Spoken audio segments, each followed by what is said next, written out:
Si tu m'as donné ta vie, je te donne la mienne. Dans le froid de la nuit, mon cœur t'appartient.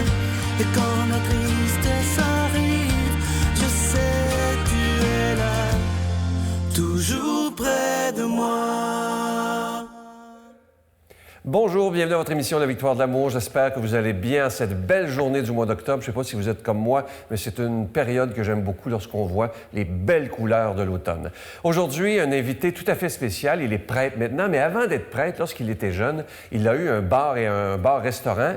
Et là, son métier, c'était de faire boire les gens. Aujourd'hui, il est prêtre et il a fondé la Fraternité Saint-Alphonse. Et aujourd'hui, il aide les gens à ne plus boire. Il aide les alcooliques et les toxicomanes. Je le rencontre avec beaucoup de joie, l'abbé André Morancy. Brigitte Bédard, notre vent de fraîcheur, sera avec nous. Le père Michel-Marie de Paris et en chanson, quelqu'un qu'on aime tellement. Et vous allez voir, la chanson, elle va tellement bien avec le témoignage. L'unique Martin Deschamps.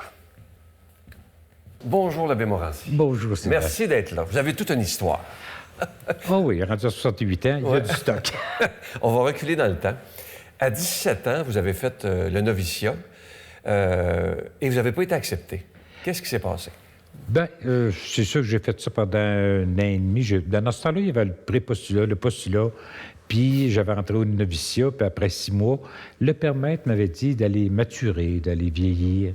Parce que moi, j'étais un gars qui aime jouer des tours, qui aime rire. Fait que, tu sais, d'une communauté, d'une chapelle, puis tout ça, que c'est le silence. Puis, fait que j'aimais ça déranger le monde. Fait que, ils ont dit, va vieillir. Et dans la vingtaine, vous êtes devenu, si j'ai bien lu, propriétaire d'un bar-restaurant.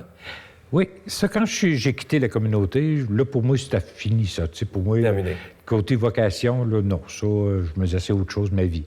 Fait que là, c'est là que j'ai parti là, avec la famille chez nous, dans les fêtes de famille, le bar avec le restaurant, puis on a viré ça pendant jusqu'à 11 ans de temps. Ah oui, jusqu'à l'âge de 31 ans. Ouais. Et un jour, c'est dans votre commerce, je crois qu'il y avait un poster d'un père blanc. Non, c'était au centre d'achat. Au centre d'achat. Au centre d'achat, il y avait un kiosque, puis j'avais passé, puis il y avait un poster d'un père blanc avec un petit noir au côté de bout. Puis là, j'ai comme allumé, je me disais, moi, t'as dit que j'aimerais ça aller travailler dans ces pays-là, dans ces vieux pays-là. Ah oui. Tu sais, il n'y a pas à dire, là, tu sais, c'était juste un poster, c'était même pas une phrase biblique ou un texte biblique. C'était ça qui m'a accroché là, pour... Et là, vous n'étiez pas vous marier à ce moment-là? Oui, j'étais fiancé, on a rompu là, 3 mois avant. On se marier au mois d'août, on avait rompu au mois de mars. Vous étiez fiancé en plus? Oh, oui. Oh, oui. Et c'est-tu la vocation qui vous a décidé de non, quitter? Non, un soir, on regardait la télévision, puis ça ne nous disait plus de se marier. Puis niaiseux. On était assis dans le salon, puis on s'est regardé quasiment en même temps, puis on s'est dit, ça ne nous dit plus de se marier. Puis c'était pas une question qu'il y avait de chicane ou quoi que ce soit, il n'y avait rien de ça. Non, ça ne nous disait plus. C'est bizarre. Fait qu'elle a reparti avec son poêle, son frigidaire. Moi, j'ai gardé la laveuse sécheuse. Puis j'ai dit, bon, quoi que ça nous dira, on continuera ce qu'il faut.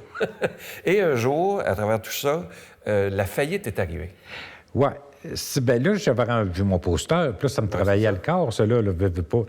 Mais là, tu sais, quand tu as un commerce, tu as des paiements, tu as tout. Fait que je l'avais offert à ma famille, à mes frères, à ma sœur. S'ils voulaient prendre ça, on va transférer papier, puis moi, je vais pouvoir...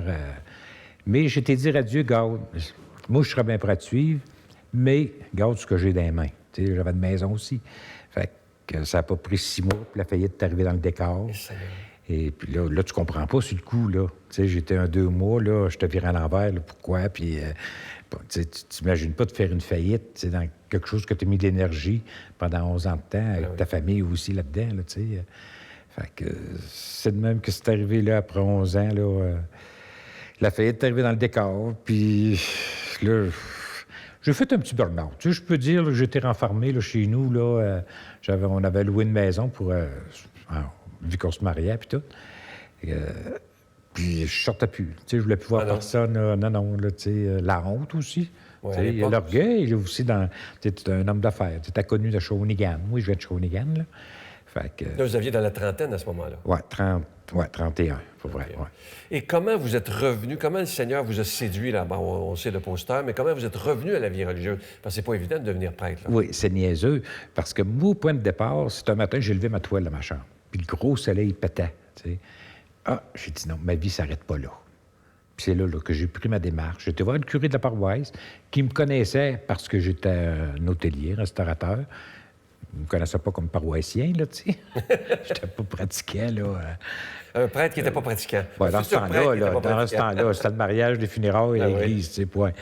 Et puis là, j'ai dit, comptez ça. Ce que je vivais, bien, il dit, implique-toi dans la paroisse, tu sais, dans le choral, dans le pastoral. Puis, fait que je vais embarquer là-dedans. Fait que ça a fait qu'à un moment donné, en jasant continuellement avec, il a fini par me dire, bien, regarde, va donc voir une communauté religieuse. Il dit, je te verrai un appel là-dedans. Puis, comme communauté, bien, c'est sûr que c'était un choix de communauté, tu sais. Mais moi, dans ma tête, j'avais un type qui avait déjà été chez les Rédemptoristes, puis il avait ressorti, puis il était revenu, puis il me disait ça qu'il avait cheminé là-dedans. Puis moi, c'était ça qui était dans ma tête, les Rédemptoristes. Je ne vais pas dire, j'ai un cousin qui était à ses hospitaliers de Saint-Jean de Dieu, qui aurait pu arriver. Sa femme, sa mère, elle disait, mais envoyez rentrer trouver Jean-Yves. Non, j'étais là. Puis c'est là-dedans que j'ai cheminé. Puis je suis rentré comme frère au début. Ah oui? Oui, au début de tout, parce que moi, j'aimais pas les études, premièrement. Je n'étais pas le studieux là, à tout casser. Fait que pour moi, voir la vie de prêtre avec les grosses théologies, là, je me disais non, ça, c'est pas Grosses moi. années universitaires. Fait que je dis, gars, me consacrer comme frère. Il y a de l'ouvrage là-dedans aussi, puis tout. Mais j'ai commencé à développer beaucoup de côté. J'étais à l'Aube-Rivière. Et puis c'est une maison qui accueille des itinérants, puis tout. Puis je travaillais avec eux autres. Puis à converser, puis les gars se vidaient le cœur. Là, je me disais, oh, je pourrais aller plus loin que ce monde-là. Avoir autre chose que juste ma vie de religieux frère. Puis là, je n'ai parlé avec mon provincial. Bien, il dit, André, c'est pas des études qui vont empêcher quelqu'un si Dieu veut l'avoir comme prêtre. Il dit, embarque là-dedans. Puis il dit, tu vas le voir. Comment ça a été? Ça a été pénible, horrible. Oui, horrible. Je priais à tous les soirs, mon Dieu, si c'est pas ma place, fais-moi un signe, je m'en retourne. Je lâche tout ça. C'était dur. Mais je passais toujours sa ligne. Toujours. Jusqu'au matin de mon ordination, que même là, je disais, oh, bon Dieu, si c'est ma place, là, si c'est pas ma place, fais-moi un signe. Je suis prêt à lâcher, moi, aller dire à mon Seigneur, puis les inviter, on va luncher, ramener vos cadeaux, puis ça finit là, tu sais. Je voulais tellement. Mais quand que j'ai ressenti vraiment que Dieu me voulait, là, c'est moi que, par exemple, j'ai dit, toi, tu me lâches plus. Quand même que moi, c'est à un moment donné dans ma vie, je te mets de côté parce que je suis dans l'action, tout ça. Sois toujours là. Puis c'est là que j'ai appris à développer le côté de la providence, de vivre de la providence. Puis ça, je suis heureux d'avoir développé ça dans mes 25 ans, mais justement de la maison là, qu'on a ouvert après ça, la Fraternité Saint-Alphonse, qu'on a vécu rien que de providence depuis 25 ans. On fêtait ça là, au mois de septembre. Comme la victoire d'amour, c'est pareil. Ouais, que de ça. C'est ça. Des fois, c'est énervant, mais... Oui, mais c'est là qu'il faut y redonner cordeau. Oui, on dit, garde. Même là, nous autres, il a fallu l'acheter, ce bâtisse-là. Et puis, veux pas, dans 25 ans, tu ramasses 20 000 à la banque, au cas qu'un frigidaire manque, un moteur, puis que là, on s'en va offrir 1 million pour l'achat. Tu l'as pas, ça, là. Puis d'un milieu pauvre, fait que tu fréquentes pas une autre classe, là, Mais j'ai dit au bon Dieu, regarde, si tu veux que ça continue, il va arriver ce qu'il faut. Puis si tu n'en veux plus, il va arriver ce qu'il faut. Il n'y a pas rien qui va rentrer. Mais dans 1 mois et demi, on a ramassé 1 100 000. Et là, là. Quand Dieu veut quelque chose. Hein? Oui. Le cardinal nous a beaucoup aidé là-dedans, les communautés. En tout cas, c'était quelque chose d'extraordinaire. Alors, à la fraternité, là, vous accueillez des alcooliques, toxicomanes? Toutes sortes. C'est plus qu'ouvert que ça. On a parti, c'est sûr, quand on a fait la fondation de tout ça, c'est alcoolique, toxicomane. Mais aujourd'hui, on s'aperçoit, après 25 ans, que ça a rouvert à bien d'autres choses, des personnes en santé mentale, des problématiques de VIH aussi, parce que c'est tout rattaché ça ensemble, on veut pas. Aujourd'hui, avec les médicaments, on appelle ça épinotes, là, entre parenthèses, là, puis, la boisson, fait que ça vient qu'il y a une santé mentale qui se développe. Fait que, on a un champ, là, beaucoup ouvert. On accueille des prisonniers, des gens de la rue qui nous arrivent. On essaie de faire ça inconditionnellement. Moi, c'est le Christ, dans le fond. Puis ça, quand je reviens à mes affaires, puis tantôt, je regardais, là, aujourd'hui qu'on passe à la TV, là, le 14 octobre, là, je me disais, c'est la date où j'étais ordonné diacre. Pardon? Oui. Ah oui, on ne savait pas. Hein? Ah non. Il n'y a pas de hasard. J'avais pris ça cette date-là, parce que c'était l'anniversaire de mariage de papa et maman. Puis là, je me disais, en étant diacre, le soir, je vais pouvoir lui faire renouveler les promesses de mariage. Parce que moi et mon père, c'est un petit peu l'eau puis le feu, là, tu sais, là, ça sera toute une autre histoire, ça.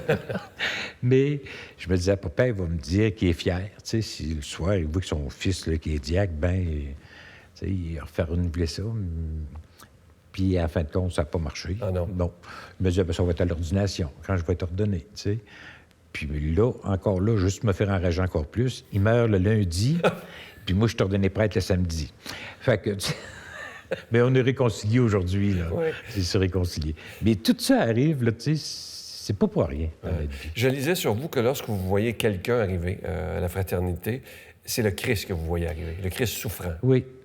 Oui, parce que, tu sais, quand que le Seigneur dit « Ce que vous faites au plus petit des miens, c'est à moi que vous le faites », je me dis, c'est toujours ça. C'est pour ça que j'ai toujours trouvé ça horrible, dur d'être obligé de dire à quelqu'un de partir. Parce qu'il y en a des fois qu'il faut leur demander, tu sais, quand la consommation n'arrête pas ou que ça continue le but de vie, quand nous autres, on offre quelque chose puis qu'ils ne veulent pas embarquer, on lui dit, devient une décision. Va continuer là, de ta vie, mais pas ici, tu sais. Pour ça, j'ai toujours trouvé ça horrible puis dur de dire à quelqu'un, ressors, prends la porte. Parce que dans ma tête, je dis toujours, je mets le Christ dehors. C'est sûr que c'est moi, ça, là. Un autre va avoir une autre manière de le voir, là. Mais... Et ces gens-là que vous accueillez, qu'est-ce qu'ils vous apprennent? Qu'est-ce qu'ils vous ont le plus appris en 25 ans? Même si c'est des poquets... C'est de développer l'amour, encore plus, inconditionnel. Parce que ce monde-là, c'est drôle, ce milieu-là, c'est du monde qui se tienne. C'est des fois pas pour du bien, nécessairement, là, mais ils se tiennent, tu sais. Ils développent quelque chose entre eux autres que tu te dis, mon Dieu, nous autres, on est supposé être des cœurs développés dans l'amour de Dieu, puis dans le Christ, puis des fois, on a de la misère à l'avoir, là, ce cœur-là. Mais qu'eux autres, ils l'ont, tu sais. Accueillir l'autre aux côtés. Ben des fois, je vois des types qui accueillent des gars à la maison qui l'ont fait avant moi, je le fasse. Tu sais, le gars revient avec quelques années après, puis s'il y a un tel qui est un résident là, qui m'a accueilli. Ah ouais, tu sais, avant que ce soit moi. Tu sais, fait qu'il y a quelque chose qui... Moi, je dis c'est l'amour. Puis ça nous aide à faire développer l'amour qu'on a dans nous autres. Avez-vous un exemple à me donner il y en a toujours normalement, de quelqu'un de qui on disait, lui, il n'a plus rien à faire avec ça. Et vous avez vu une résurrection à cause de l'amour. Oui, ça s'est fait, puis... Avez-vous un exemple à me donner? Oui, bien, c'est un type qui m'est arrivé à la maison, à un moment donné, puis il dit, là, je suis au bout du rouleau, André, j'en peux plus. Même, il avait son petit rouleau de poudre, comme on dit, là, tu sais. Puis nous autres, à Sainte-Anne de Beaupré, on a le tombeau du père Alfred Pampalon. Tu sais, qu'on travaille beaucoup pour le faire béatifier, là, pour qu'il devienne le patron des alcooliques toxicomanes.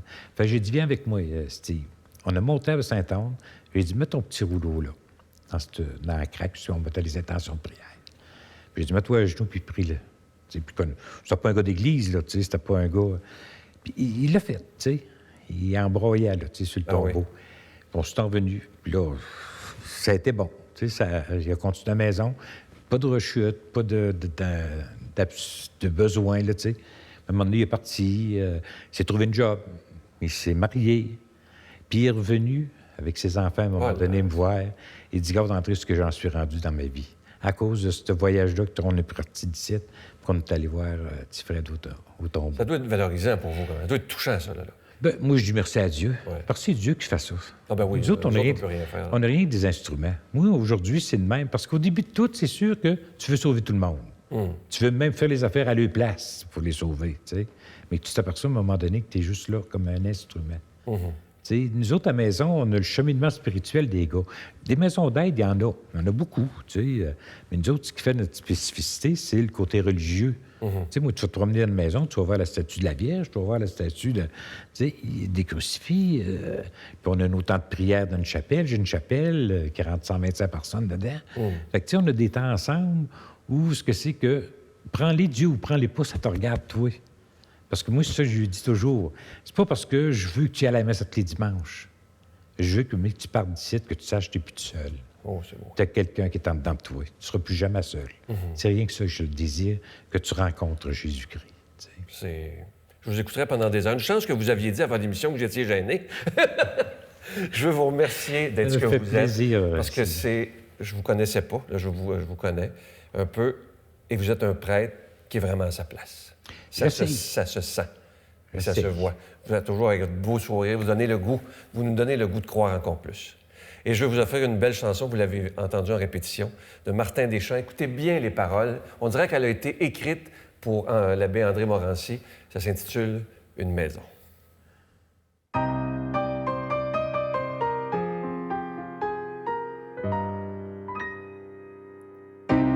Tous ceux qui ne marchent pas, qui n'entrent jamais dans la danse, ou qui ne font que quelques pas sur des béquilles d'espérance. Pour tous ceux qui n'ont pas de voix, ceux qui habitent le silence, qui crient l'amour avec leurs doigts comme des mimes de malchance. Pour tous ceux qui n'ont jamais vu la fête que les yeux dévoilent, et qui vivent toujours la nuit, mais sans le sourire des étoiles. Pour toutes ces vies dérisoires, j'ai rêvé de construire quelque part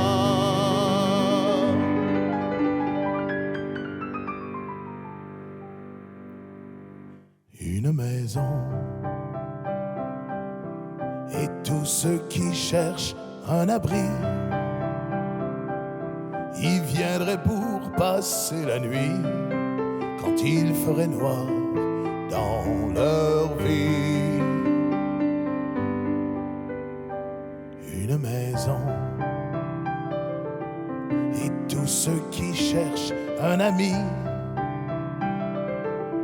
à qui raconter leurs ennuis, ils viendraient oublier la pluie. Une maison inondée de joie, de lumière, pour les oubliés qui espèrent un peu d'amour sur leur misère. Une maison. Et mon cœur qui cherche un abri, il viendrait pour passer la nuit quand il ferait noir dans ma vie.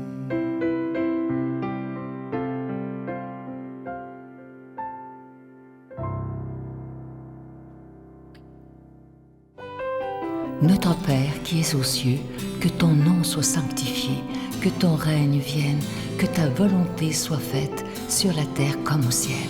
Donne-nous aujourd'hui notre pain de ce jour. Pardonne-nous nos offenses comme nous pardonnons à ceux qui nous ont offensés. Ne nous laisse pas entrer en tentation, mais délivre-nous du mal, car c'est à toi qu'appartient le règne, la puissance et la gloire pour les siècles des siècles. Amen.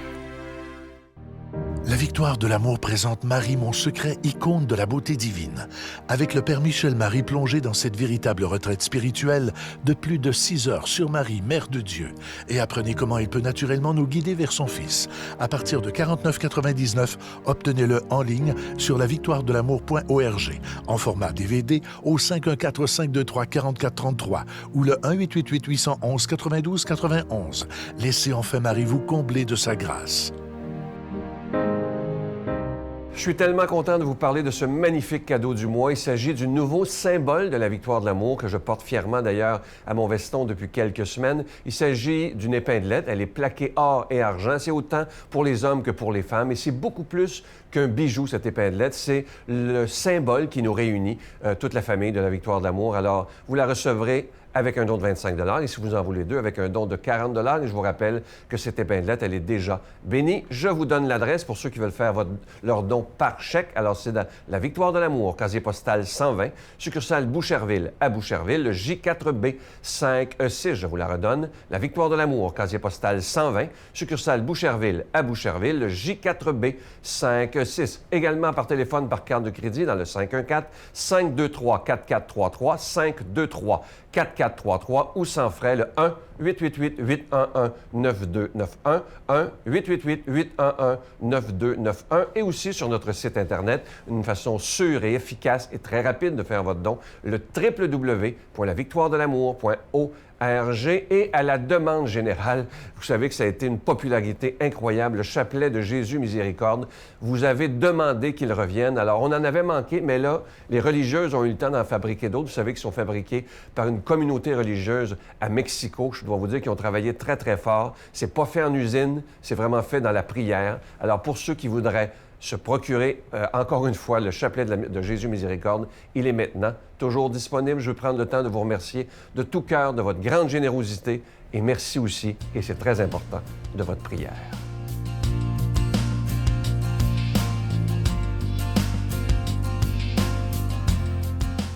Si vous saviez comme je suis heureux de vous retrouver et de répondre à la question suivante, que penser du suicide et que deviennent ceux qui ont mis fin à leur jour?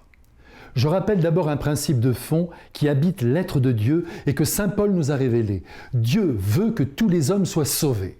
C'est clair, c'est net. C'est la volonté de Dieu, c'est son but, c'est sa joie, c'est son désir le plus ardent, tout simplement parce qu'il est le Père de tous les hommes et que sa peine est immense si l'un d'entre eux venait à lui échapper. Il est évidemment important de se redire qu'il faut faire tout son possible pour assumer sa vie jusqu'à son dernier souffle, en supportant notre condition humaine faite de souffrances morales ou physiques. La vie est précieuse jusqu'à sa dernière seconde. À l'heure où je vous parle, des enfants de 4 ans luttent sur leur lit d'hôpital pour vivre quelques heures de plus et tentent d'esquisser quelques sourires pour consoler leurs parents. En pensant à ces pauvres gosses, essayons de ne pas désespérer et de nous armer de courage pour affronter les épreuves qui nous broient. Aujourd'hui, nous avons aussi une connaissance plus approfondie des dérèglements que le psychisme peut connaître. De nombreuses personnes sont habitées, malgré elles, par des idées suicidaires qui les conduisent parfois à passer à l'acte. Vous comprendrez alors qu'aucun jugement ne doit jaillir de nos lèvres. Normalement, l'instinct de vie est si fort en nous que nous repoussons la mort. Qui la cherche est donc comme anesthésié par le poids de la souffrance qui l'étreint. Et il nous revient d'entourer ces personnes de tout notre amour. Vous savez, dans les années 80, où le sida faisait rage, en Inde comme partout, les malades dans ce pays se suicidaient par dizaines. Lorsque Mère Teresa a commencé à les accueillir et à leur donner son amour, plus personne, vous m'entendez, plus personne ne voulait mourir. C'est l'amour qui est le meilleur remède pour faire aimer et espérer dans la vie, même si elle tient à un fil. Pour ma part, je suis convaincu que Dieu notre Père pleure quand il voit son enfant se jeter d'un pont ou s'envoyer une balle dans la bouche. Il regrette ce désespoir, mais je mets ma foi à couper qu'il recueille son enfant près de lui et qu'il le comble d'un bonheur dont la vie ici-bas l'a peut-être privé. Écoutez-moi, si demain vous trouviez votre enfant mort dans sa chambre, je suis sûr que vous prendriez son corps dans vos bras et que vous l'étreindriez très fort en pleurant. Eh bien, par là, vous ressembleriez à Dieu. À bientôt. Mon Dieu, donnez-moi la sérénité d'accepter les choses que je ne peux changer, le courage de changer les choses que je peux et la sagesse d'en connaître la différence. Amen.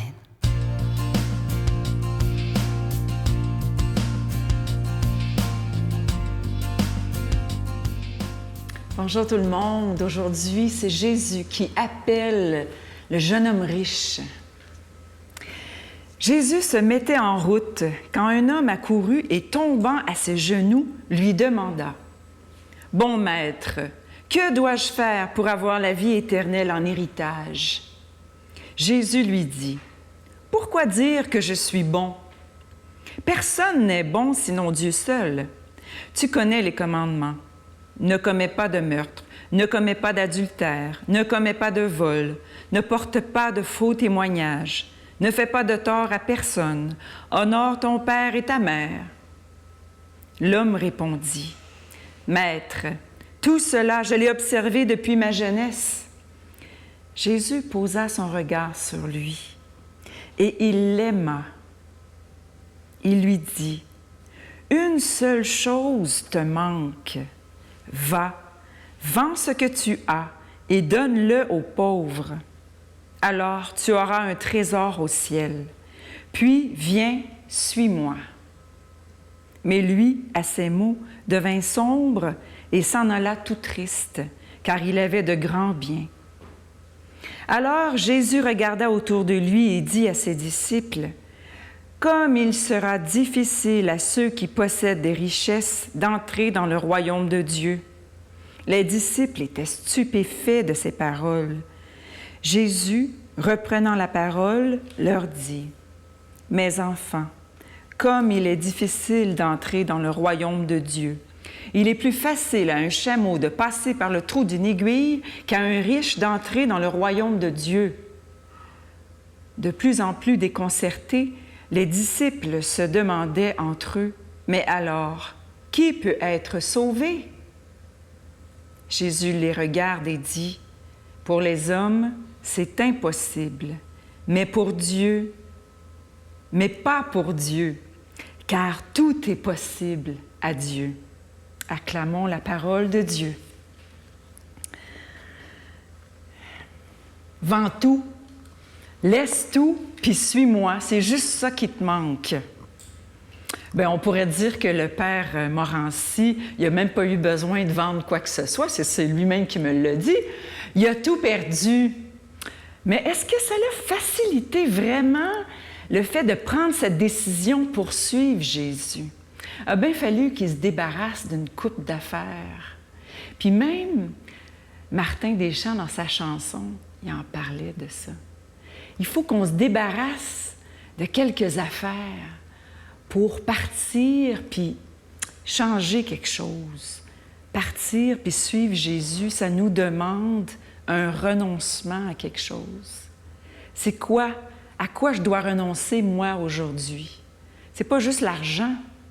Ça peut être ma façon de voir. Ça peut être mes idées. Ça peut être ma volonté personnelle, déchaînée souvent. Ça peut être ça que je suis amenée à abandonner pour suivre Jésus. Puis Jésus, il dit, c'est pas tout de suivre les commandements, d'être bien obéissant, d'être un bon chrétien. Hein? C'est pas tout. Il te manque juste une chose pour avoir la vie éternelle. Même quand tu as suivi tous les commandements, là, il te manque encore quelque chose. Ce quelque chose-là, c'est l'amour, l'alliance avec lui. Cette alliance d'amour, c'est ça qu'il veut. C'est pour ça qu'il pose ses yeux sur lui puis qu'il l'aime, parce qu'il voit que ce jeune homme-là, il aime Dieu pour vrai. Il veut plus que juste l'obéissance. Il veut rentrer dans cette alliance d'amour, de feu. Il veut tout donner, tout. Et c'est cette grâce qu'il faut demander, parce que c'est Dieu qui va le faire pour nous. Demandons-lui de la grâce d'abandonner et de le suivre. Au nom du Père, du Fils et du Saint-Esprit. Amen. Je vous salue Marie, pleine de grâce. Le Seigneur est avec vous. Vous êtes bénie entre toutes les femmes, et Jésus, le fruit de vos entrailles, est béni. Sainte Marie, Mère de Dieu, priez pour nous pauvres pécheurs, maintenant et à l'heure de notre mort. Amen.